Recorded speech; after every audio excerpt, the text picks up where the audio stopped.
നമസ്കാരം, നാട്ടുവാർത്തയിലേക്ക് സ്വാഗതം. ഞാൻ സുബിധ ബോസ്. വൈപ്പിനിലെ പള്ളിപ്പുറം പഞ്ചായത്തിലെ 19-ാം വാർഡിൽ നഴ്സറി മുതൽ 10ാം ക്ലാസ് വരെ പഠിക്കുന്ന കുട്ടികളുടെ വീടുകളിൽ ഒരു വീട്ടിൽ ഒരു കൂട പദ്ധതിയുമായി വാർഡ് മെമ്പർ ലീമ ജിജിനെത്തി. കാഴ്ചകളിലേക്ക്. വൈപ്പിനിലെ പള്ളിപ്പുറം പഞ്ചായത്ത് 19-ാം വാർഡിൽ നഴ്സറി മുതൽ 10 വരെ പഠിക്കുന്ന കുട്ടികൾ ഉള്ള വീടുകളിൽ ഒരു വീട്ടിൽ ഒരു കൂട പദ്ധതിയുമായി വാർഡ് മെമ്പർ ലീമ ജിജിനെത്തി. ഓളാട്ടുപുറത്ത് ചീക്കു ജോയിയുടെ സ്മരണയ്ക്കായി അദ്ദേഹത്തിന്റെ മകൻ രാജുവുമായി ചേർന്ന് ലീമ നടപ്പിലാക്കുന്ന പദ്ധതിയാണ് കുട്ടികൾക്കുള്ള വീട്ടിൽ ഒരു കൂട പദ്ധതി. കുടകളുമായി ഓരോ വീടുകളിൽ നേരിട്ടെത്തി അവ കുട്ടികൾക്ക് നൽകുകയാണ് ലീമയും സഹപ്രവർത്തകരും. കഴിഞ്ഞ 4 വർഷമായി ഇത്തരത്തിൽ കുടകളും നോട്ട്ബുക്കുകളുമായി ലീമ വിദ്യാർത്ഥികൾക്ക് സഹായവുമായി എത്തുന്നത്. പള്ളിപ്പുറം സ്നേഹ അംഗനവാടിയിലാണ് ഇത്തവണ ഇതിന്റെ ഉദ്ഘാടന ചടങ്ങ് സംഘടിപ്പിച്ചത്. പള്ളിപ്പുറം മഞ്ഞുമാത ബസിലിക്ക വികാരി റെക്ടർ ഫാദർ ആന്റണി കുരിശിങ്കൽ ചടങ്ങ് ഉദ്ഘാടനം ചെയ്തു.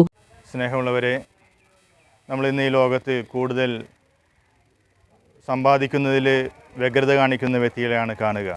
എന്നാൽ സമ്പാദിച്ചു കൂട്ടുന്ന കാര്യങ്ങൾ അത് മറ്റുള്ളവർക്ക് കൂടി ഉപകരിക്കുന്ന രീതിയിൽ നമുക്ക് അനേകം വ്യക്തികൾ അപ്രകാരം ഉപയോഗിക്കുന്നതായിട്ട് നമുക്ക് കാണാൻ സാധിക്കും. ഇപ്രകാരമുള്ള ഒരു സന്ദർഭമാണ് നമ്മളിവിടെ ചെലവഴിക്കുന്നത്. കുട്ടികൾക്കായി നഴ്സറി മുതൽ 10ാം ക്ലാസ് വരെ ലീമ ജിജിൻ അധ്യക്ഷത വഹിച്ചു.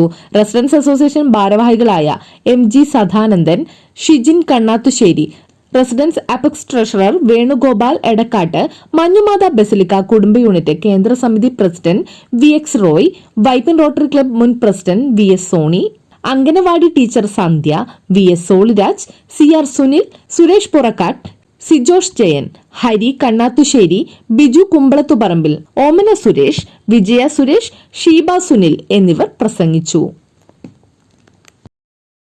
എൻ്റെ വാർഡിൽ നല്ല നല്ല പ്രവർത്തനങ്ങൾ എനിക്ക് കാഴ്ചവെക്കാൻ സാധിച്ചിട്ടുണ്ടെങ്കിൽ എൻ്റെ കൂടെ നിൽക്കുന്ന സഹപ്രവർത്തകരാണ്. അവർക്ക് എല്ലാവരും എനിക്ക് നല്ല സപ്പോർട്ടീവാണ്. എല്ലാ കാര്യത്തിനും അവരെന്നെ സഹായിക്കാറുണ്ട്. അതുകൊണ്ട് എല്ലാവർക്കും ഞാൻ ഈ ഒരു സമയത്ത് നന്ദി പറയുകയാണ് അവർക്ക്.